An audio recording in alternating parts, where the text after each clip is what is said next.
আজকের রেসিপির নামটা যতটাই শুনতে হজবরলা লাগুক না কেন, খেতে কিন্তু দুর্দান্ত সুস্বাদু। কথায় আছে আমরা বাঙালরা নাকি একটু বাটাবুটি খেতে বেশি ভালোবাসি, তাই আমাদের হেসেলে কোনো জিনিসই ফেলা যায় না। সেরকমই আজকের রেসিপিতে রয়েছে পটলের খোসা বাটা। উপকরণে লাগছে সর্ষে, পোস্ত, শুকনো লঙ্কা, চিংড়ি মাছ যেটা আমরা হলুদ মাখিয়ে নুন মাখিয়ে ভেজে নেব, আর লাগছে কিন্তু আমাদের পটলের যে খোসা বাটা। খোসাটাকে চিংড়ি মাছের সহ আমরা ভালো করে বেটে নেব।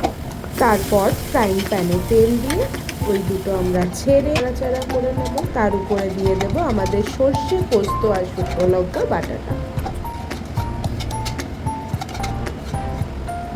কিছুক্ষণ নাড়াচাড়া করার পর তারপরে কিন্তু আমরা একটু পরিমাণ মতো নুন মিশিয়ে দেবো।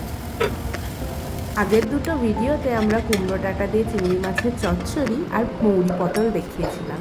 সেইটারই যে মৌরি পটলের যে খোসাগুলো সেগুলো আর কুমড়ো ডাঁটার যে পাতাগুলো সেগুলো দিয়েই কিন্তু এই নতুন রান্না।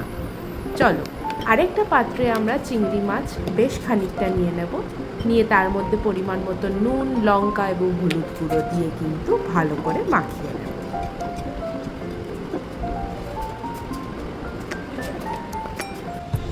আর একটা কড়াইতে আমরা নিয়ে নেব অল্প একটু সর্ষের তেল। সেটা গরম হয়ে এলে আমরা চিংড়ি মাছগুলো ছেড়ে কিন্তু এপার ওপার করে ভেজে নেব।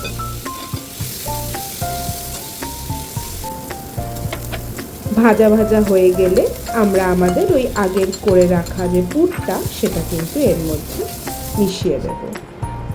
রান্নাটা করার আগে থেকেই কিন্তু আমি একটু বরফ জলে আমাদের যে কুমড়ো পাতাগুলো ছিল সেগুলোকে কিন্তু চুবিয়ে রেখেছিলাম। কুমড়ো পাতাগুলো নিয়ে তার মধ্যে কিন্তু ভালো করে আমরা সর্ষের তেল মাখিয়ে নেব।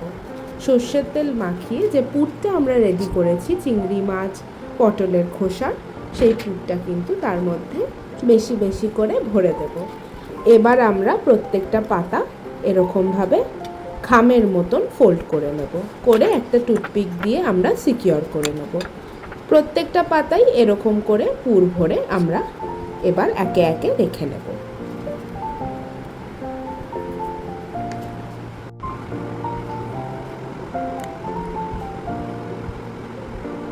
আবারও ফ্রাই প্যানে অল্প তেল নিয়ে কিন্তু আমরা তেলটাকে ধোয়া ওঠা গরম করতে দিয়ে দেব।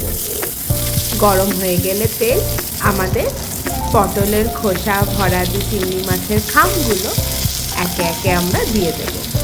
এবার ওটাকে ফ্রাই হতে দেব, ওলট পালট করে একটু পরপর আমরা দেখে নেব। তারপর যখন বুঝবে যে পুরোপুরি জিনিসটা হয়ে গেছে তখন কিন্তু নামিয়ে নেবে এক এক করে। ব্যাস রেডি আমাদের পটলের খোসা বাটা দিয়ে কুমড়ো পাতায় ভাপা চিংড়ি। গরম ভাতে এটা খেয়ে দেখো, উফ যা চমৎকার খেতে লাগে না।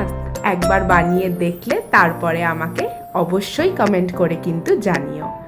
এরকমই অনেক ইনোভেটিভ নতুন নতুন রান্না শেখার জন্য মা আর আমার এই ইউটিউব চ্যানেল ফলো, লাইক আর সাবস্ক্রাইব করে দাও।